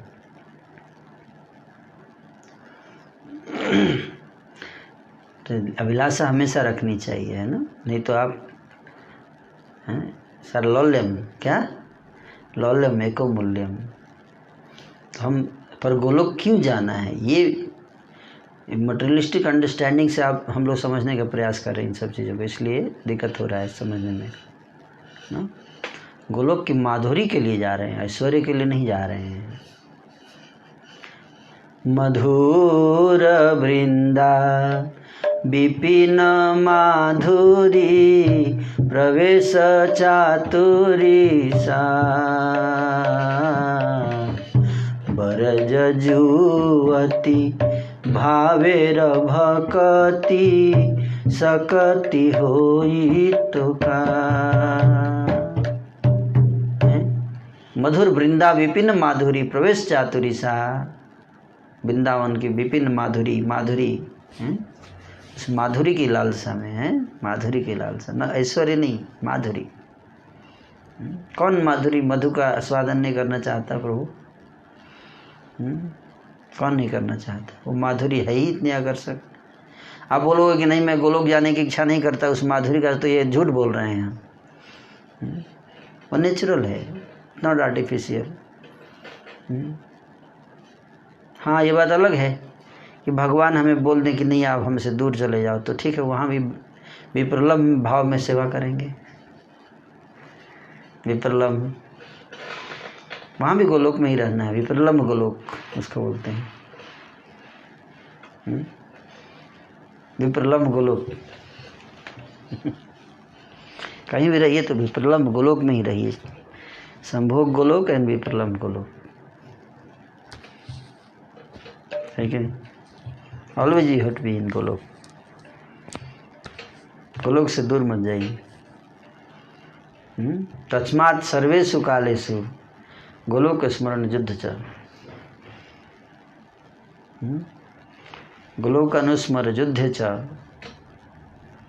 तस्मात् सर्वेषु कालेषु। उसी गोलोक का स्मरण करके युद्ध करो। दैट इज गोल। ये नहीं कि नहीं हम गोलोक भी नहीं जाएंगे। अरे मत जाइए गोलोक, लेकिन स्मरण तो कीजिए गोलोक का, विप्रलम्ब भाव में रहिए। तो लालसा होनी चाहिए गोलोक की, तभी तो विप्रलम्ब में रहेंगे, है कि नहीं। संभोग की लालसा से विप्रलम्ब की भाव आता है ना, है कि नहीं। असंभोग की लालसा ही नहीं है तो विप्रलम्ब का भाव कहाँ से आएगा। तो दूर भी रहिए तो उसी भाव में रहिए, हैं। देखीते देखीते, है ना ये गीत भक्ति ठाकुर जी ने लिखा है, बहुत सुंदर गीत है। आपको पढ़ के सुनाता हूँ तब आप समझ पाएंगे, है ना। आचार्यों ने, इसलिए आचार्यों को मूड को समझना चाहिए, है ना। बहुत सुंदर गीत है, पेज नंबर 148 पर है, सॉन्ग बुक में, है ना।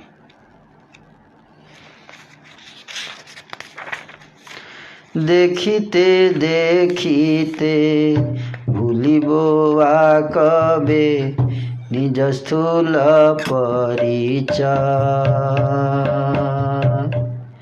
नयने हेरिबो ब्रजपुर शोभा नित्य चिदानंदमय।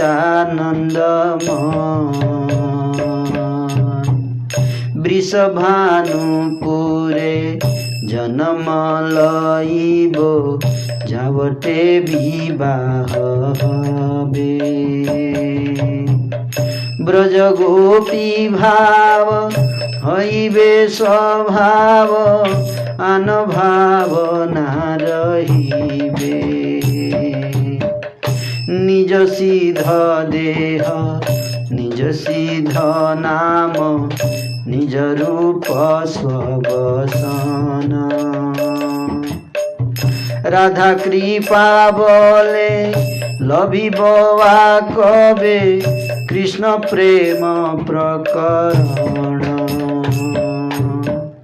जमुना सलील अहरणे गिया बुझिबो जुगल रस।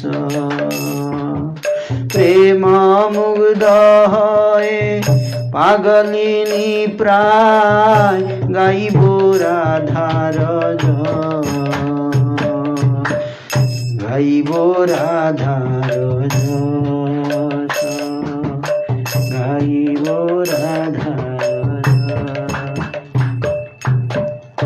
कब धाम के वैभव का दर्शन करते हुए मैं अपनी स्थूल भौतिक देह से संबंधित निज परिचय को विस्मृत करूंगा तथा अपने नयनों से नित्य चिदानंदमय वृंदावन की शोभा के दर्शन करूंगा।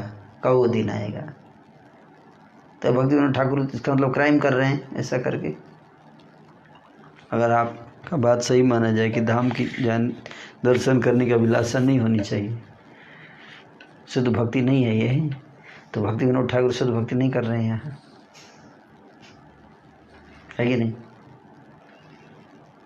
कह रहे हैं ना कि कब मैं अपने नैनों से नित्य चिदानंद में वृंदावन की शोभा का दर्शन करूंगा, कब।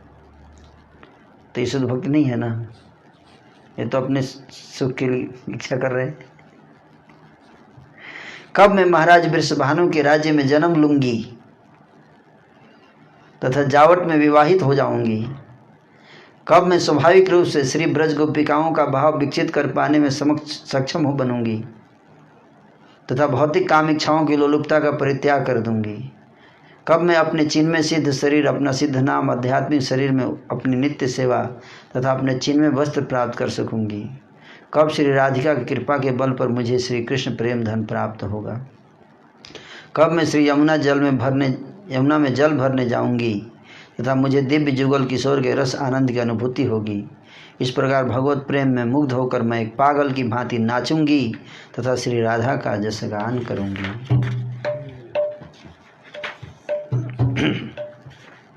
तो इसका मतलब क्या है।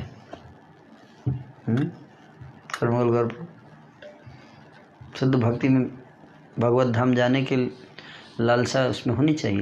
लालसा, यही तो लालसा है, लालसा में प्रार्थना इसको बोलते हैं।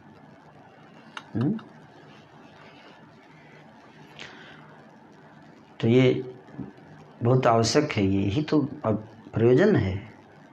अब प्रयोजन को ही अगर आप बोलोगे कि प्रयोजन ही नहीं प्राप्त करना चाहते हैं तो फिर क्या प्राप्त करना चाहेंगे? लक्ष्य क्या रहेगा आपका? लक्ष्य क्या है हमारा? तो ये प्रश्न तब उठेगा जब हमने गोलोक को अच्छे से समझा नहीं है। अगर गोलोक को अच्छे से समझ लेंगे तब ये प्रश्न नहीं उठेगा। गोलोक जो है वो धाम अपने सुख के लिए का धाम है ही नहीं। वहाँ पे क्यों कृष्ण के सुख के अलावा और कोई काम हो ही नहीं सकता है, संभव ही नहीं है। तो ये सोचना कि हम अपने सुख के लिए गोलोक जा रहे हैं, इसका मतलब आपको गोलोक के बारे में नॉलेज नहीं है। अपने सुख के लिए कोई गोलोक जा ही नहीं सकता, वो ये पॉसिबल, वहाँ स्कोप ही नहीं है आपका अपना पर्सनल सुख, क्योंकि काम है ही नहीं, काम भावना वहाँ है ही नहीं।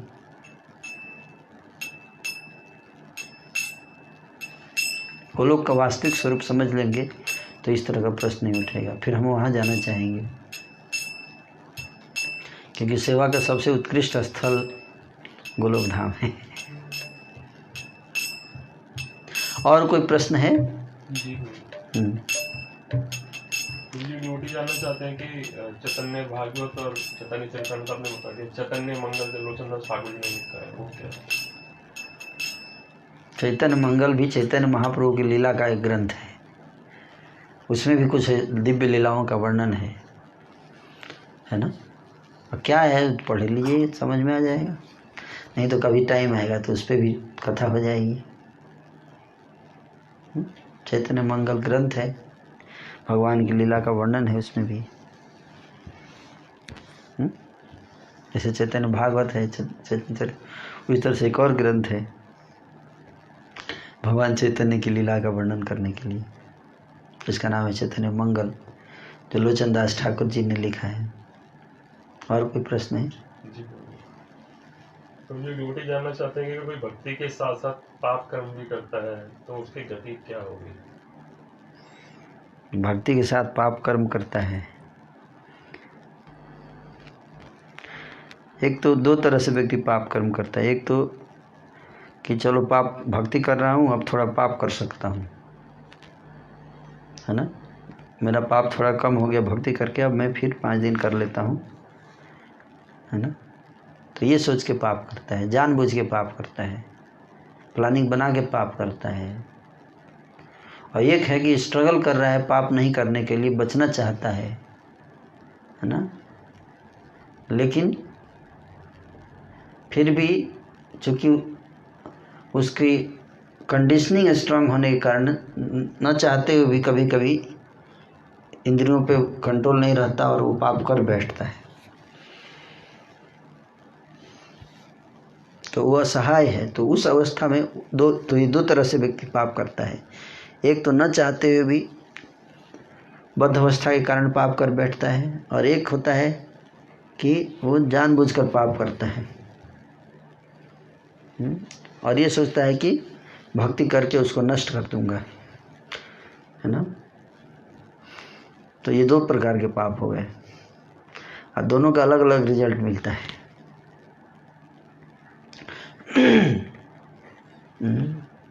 तो पहला वाला जो है चीटिंग कहा जाता है, कपट, उसका दंड मिलेगा, वो यमराज पिटाई करेंगे अगर हम जानबूझ के करते हैं ये सोच के कि एनीवे मैं भगवान को नाम लेके और पाप करता रहूँगा और भगवान का नाम लेता रहूँगा, और ग्लानि नहीं है। पहले केस में ग्लानि नहीं होता है, पाप करता है लेकिन पश्चाताप नहीं है, ग्लानि नहीं है उसको, है ना। और उसको रेक्टिफाई करने के लिए कुछ तपस्या भी नहीं करता है, तो इसका मतलब है कि वो उसको कपट माना जाएगा। और किसी को शेयर भी नहीं करता अपना पाप, ये सबसे ज़्यादा इम्पोर्टेंट है कि पाप किया उसने और किसी को के सामने जाकर शेयर नहीं किया, अब तो ये कपट हो जाएगा, फिर उसका दंड मिलता है। और अगर कोई व्यक्ति पाप करता है असहाय हो जाता है, इंद्रियों के बलवती हैं इंद्रियां, कभी कभी आउट ऑफ कंट्रोल हो जाती हैं, तो करता है। और करने के बाद उसको बहुत पश्चाताप भी होता है और भगवान से प्रार्थना करता है, गुरु के समक्ष जाकर अपनी प्रवृत्ति को शेयर करता है और उनसे आशीर्वाद मांगता है, उनकी कृपा की याचना करता है ताकि वो इससे ऊपर उबर सके।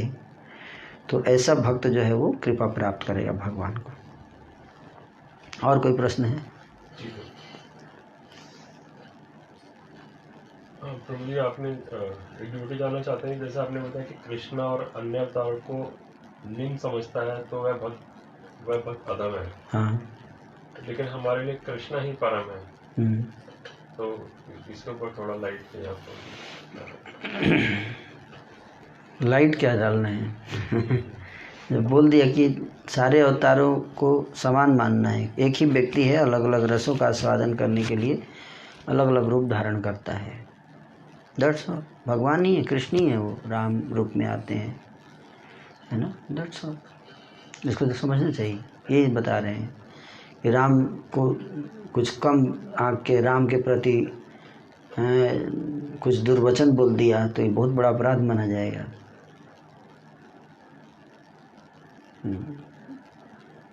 तो जनरली नए भक्तों के अंदर इसलिए सब चीज़ डिस्कस नहीं करना चाहिए क्योंकि रस तत्व की चर्चा नहीं की जाती है, क्योंकि वो सीधे, है ना,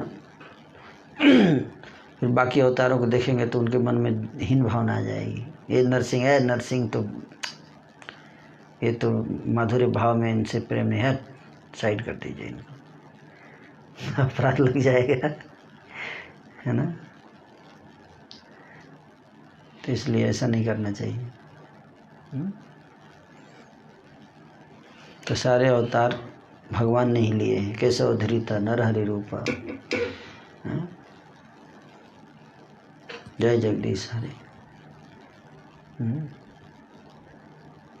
तो हम लोगों को अधिकार नहीं है अवतारों में अंतर करने का और एक को ज़्यादा वैल्यू देके दूसरे को कम वैल्यू देने का अधिकार हमें नहीं है। न, हाँ, जो उस लेवल पे भगवान के साथ रिलेशन में पहुंच चुके हैं वो इस तरह से वो भी निरादर नहीं करते किसी अवतार का। जो जैसे वो अगर भगवान राम को देखेंगे तो उसी में उनको कृष्ण की मूर्ति नजर आएगी। जैसे चैतन्य महाप्रभु जगन्नाथ जी को देखे तो उसमें उनको श्याम सुंदर नजर आए। अलारनाथ में जब गए चतुर्भुज उदाहरण दर्शन करने तो वहाँ भी उनको श्याम सुंदर नजर आए।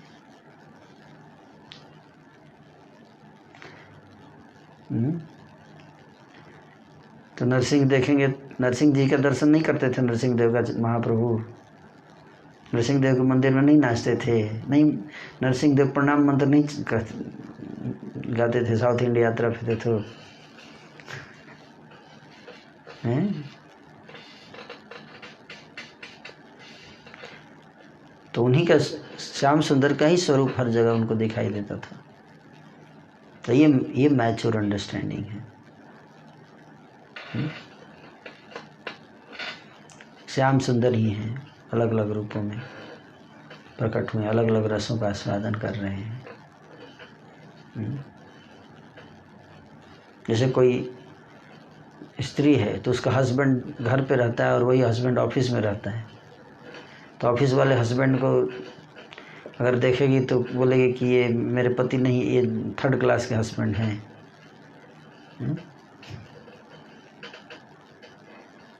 नहीं, सेम ही है, बस वहाँ रस अलग है। That's all, just like that. व्यक्ति वही है, हाँ वर्दी में है, घर पे निकर में, व्यक्ति एक ही है ना।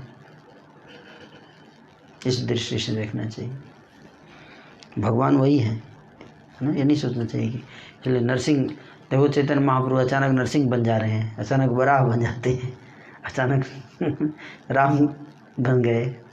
इसका मतलब क्या है? एक ही व्यक्ति है ना सर, अंतर किस बात का?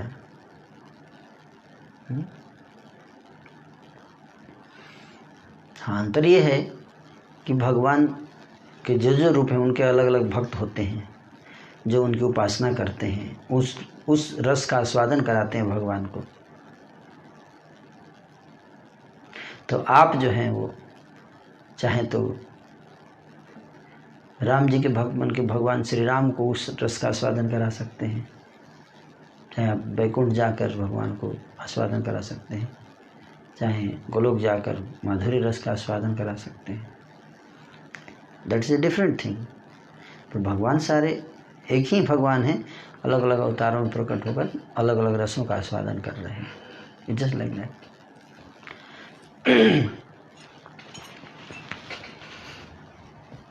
तो भेद नहीं करना है। अचिंत भेद अभेद तत्व। भेद क्या है? रस की दृष्टि से भेद है, तत्व की दृष्टि से कोई भेद नहीं है। रस की दृष्टि से भेद है ना, भाव की दृष्टि से भेद हो जाता है। वही व्यक्ति है, घर पे रहेगा तो अलग प्रकार से व्यवहार होगा, बाहर जाएगा अलग प्रकार से व्यवहार होता है, लेकिन व्यक्ति तो वही है ना। Just like that. हाँ, किसी को घर वाला भाव अच्छा लगता है, किसी को ऑफिस वाला भाव अच्छा लगता है ना, बट व्यक्ति एक ही है, व्यक्ति अलग अलग नहीं है, उसका भाव अलग अलग है। किसी को कोई भाव पसंद है, किसी को कोई भाव पसंद है। Just like that. कोई मूड उस व्यक्ति का पसंद आता है कि ना, किसी को कोई मूड पसंद आता है। कोई व्यक्ति जो होता है किसी का सौंदर्य से आकर्षित होता है, उसके बल से उसको कुछ लेना देना नहीं होता है। कोई व्यक्ति उसके बल से आकर्षित है, सौंदर्य से कुछ लेना देना नहीं है। कोई व्यक्ति करुणा से आकर्षित है, उसके सौंदर्य जैसे बंदर जो है, आपके सौंदर्य से कोई लेना देना नहीं है उसको, बस उसका आप केला खिलाइए, वो आपके हाथ में केला से आकर्षित होता है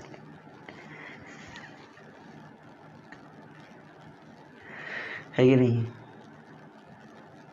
आप केला दे के आप उसको बस में कर सकते हैं। आप कितने भी सुंदर व्यक्ति जाए और केला लेके ना जाए तो दो झापड़ मार देगा वो। आपके पास कितना भी बलवान है आप, लेकिन आप बंदर को इम्प्रेस नहीं कर सकते हैं, है कि नहीं?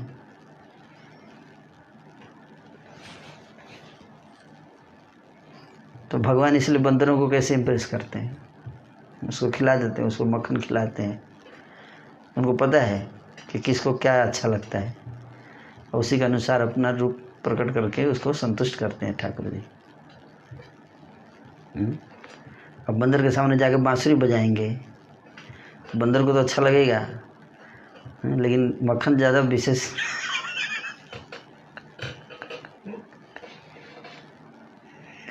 बांसुरी बजा दी आप, बहुत बढ़िया लगा मेरे को, लेकिन लास्ट में मक्खन जरूर खिलाइएगा, है कि नहीं? अब ठीक है, डांस कर लेगा बंदर भी, थोड़ा नाच सकता है कभी भगवान के साथ, लेकिन मैंने मक्खन, है कि नहीं? उसका वही भाव है, और भगवान जानते हैं उसका वो भाव, उसी के अनुसार उसके साथ आदान प्रदान करते हैं। तो ये कहना है कि, है ना, अब बंदर का जो भगवान के साथ रिलेशन है, प्रेम है, वो कम है, तो अपराध हो जाएगा बंदर के प्रति, है ना, अपराध हो जाएगा। हमें ये सोचना कि उसका, मैं तो उसके लेवल पे भी नहीं हूँ, है ना। तो ये भाव वास्तविकता है। लेकिन रस की दृष्टि से जब हम ये देखें कि भगवान को किस में ज़्यादा आनंद आता है ना, तो उस दृष्टि से देखा जाता है तो ब्रज का जो प्रेम है उस कृष्ण को सबसे ज़्यादा हार्ट टचिंग लगता है ना। It's just like that. भगवान को सबसे ज़्यादा एक्सटेसी आता है जब वो ब्रज भाव का आस्वादन करते हैं। ब्रजवासी भक्तों के प्रेम जो है सर्वोत्कृष्ट है। तो भगवान अलग अलग नहीं है, भगवान एक ही है, भक्त अलग अलग हैं, ये समझिए। डिफरेंस भक्तों में है, भगवान में नहीं है। भक्तों में अलग अलग, जैसे मैं हूँ, कोई व्यक्ति बहुत सारे म्यूजिक का उसको नॉलेज है, सारे राग ताल सब जानता है वो, और जब कीर्तन करता है तो वो कोई भी ताल राग गा सकता है, लेकिन अब डिपेंड करता है बजाने वाले के ऊपर कि कुछ लोग होते हैं केवल 3 कुछ भी राग गाई हो उसी ताल में बजाएंगे, 3 ताल में, तो व्यक्ति चाह के भी वो राग नहीं गा पाएगा उसके सामने, है कि नहीं। और कई लोग तो कोई भी ताल नहीं बजा सकते, चाह के कीर्तन भी नहीं कर सकता है कि नहीं, कीर्तन भी नहीं कर सकता, तो उसको आता है सब कुछ, है ना। तो मान लीजिए कि कोई कीर्तन करने बैठा है और सामने वाला केवल 3 ताल ही बजा पा रहा है, तो 3 ताल में ही गाएगा ना पूरा। तो आप बोलोगे प्रभु जी केवल 3 ताल ही गा रहे थे, इनको और ज़्यादा आता ही नहीं है। नहीं, वो प्रभु जी का ग्रेटनेस है कि वो एडजस्ट करके 3 ताल में सेटिस्फाई हो रहे हैं, है ना, उस भक्त के साथ। उसी तरह से भगवान जो हैं वो नाना प्रकार के रसों के सागर हैं, लेकिन जो भक्त जितनी मात्रा में प्रेम करता है उसी के साथ एडजस्ट करके उसको साथ लीला करते हैं, रसों का आदान प्रदान करते हैं, जस्ट लाइक दैट। लेकिन ब्रजवासी भक्त जो हैं वो सबसे श्रेष्ठ हैं। ये भक्तों में अंतर है। ये बोलें कि भगवानों में भेद मत कीजिए, लेकिन भक्तों में अंतर कर सकते हैं, है ना। कि कुछ भक्त के भाव बहुत ज़्यादा, इसलिए भक्त बोलते भी हैं कि वो ज़्यादा श्रेष्ठ भक्त हैं। जैसे बृहद भागवतामृत में बताया गया है कि नहीं। यही भक्त से वो शिव जी स्वयं बोल रहे हैं कि मैं कहाँ महान भक्त हूँ ना, मेरे से महान भक्त तो हैं, कौन है, प्रहलाद है कि नहीं। लेकिन कभी नहीं कि भगवान राम बोल रहे हैं कि मैं कहाँ बड़ा भगवान हूँ, मेरे से बड़ा भगवान तो कृष्ण है। सुने कहीं, ऐसा नहीं होता है। हाँ, भक्त आपस में बोल सकते हैं, भगवान को नहीं बोलना चाहिए कि ये बड़े हैं या छोटे हैं, ऐसा नहीं करना चाहिए। और कोई प्रश्न है? तो मुझे एक डिवोटी कहते हैं कि उन्होंने ऐसा सुना है कि जो वैष्णव जन पितृ तर्पण नहीं करते हैं, श्राद्ध नहीं करते हैं, उनको कोई दोष नहीं लगता। क्या ये बात सत्य है? और सत्य है तो कैसे है? तो आप डिस्काउंट मिल गया। श्राद्ध तब नहीं लगता जब श्राद्ध के टाइम बचा के भक्ति करेंगे, सेवा करते हैं, है ना। कुछ इमरजेंसी इम्पोर्टेंट सेवा आ गया जिसके कारण वो श्राद्ध नहीं कर पाए, क्योंकि भगवान की कोई इम्पोर्टेंट सेवा आ गई, या कीर्तन कर रहे हैं या जप करने में मन उनका लग रहा है, कथा है, कथा में बिजी है, इसलिए तब तो नहीं लगता है। लेकिन श्राद्ध नहीं करके और बैठ के टीवी अगर देख रहे हैं या घर पे सो रहे हैं और बोल रहे हैं कि श्राद्ध करने नहीं जाऊंगा, सोने के लिए टाइम है, तो फिर लगेगा।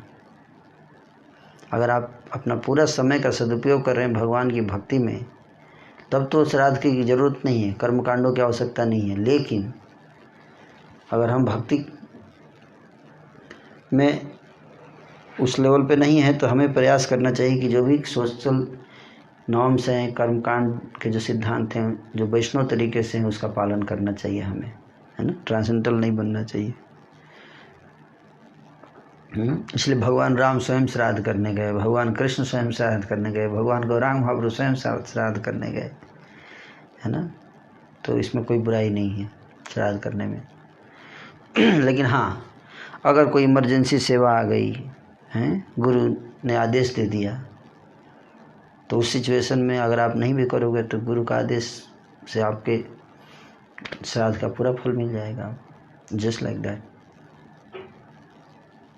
जैसे भक्तिविनोद ठाकुर जी कहते हैं कि गायत्री तो रोज़ करना ही है, संध्या गायत्री संध्या। लेकिन अगर कथा चल रही है भगवान की, अब मान लीजिए कथा 5 बजे शुरू हुई और 8 बजे तक चल रही है और 6 बजे गायत्री का टाइम है, तो कथा के बीच में तो आप गायत्री नहीं कर पाए, तो क्या करना चाहिए? कथा से हट के गायत्री करना चाहिए या कथा सुनना चाहिए? उस सिचुएशन में भक्तिविनोद ठाकुर जी कहते हैं कि बेहतर है कि कथा सुनिए,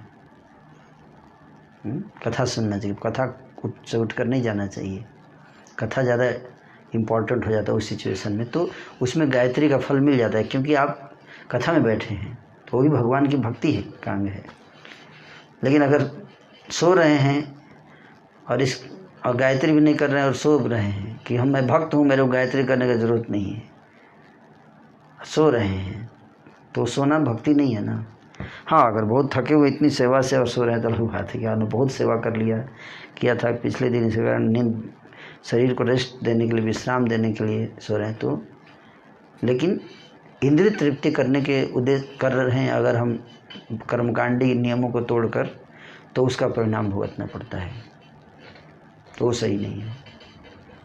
इस तत्व को समझिए, फिर सिद्धांत को समझना चाहिए, पीछे क्या सिद्धांत है। जब वो समझ जाएंगे तो फिर इसको हर एक क्वेश्चन नहीं, कई क्वेश्चंस के आपको आंसर मिल जाएंगे। सिद्धांत ये कि आप इंद्रिय तृप्ति, भगवान की भक्ति को के कारण अगर आप कर्मकांड को त्याग रहे हैं, तब आपको कोई ज़रूरत है कर्मकांड करने का। लेकिन अगर भक्ति है तो भक्ति को प्रायोरिटी दीजिए, कर्मकांड को साइड कर सकते हैं, अन्यथा कर्मकांड करना चाहिए।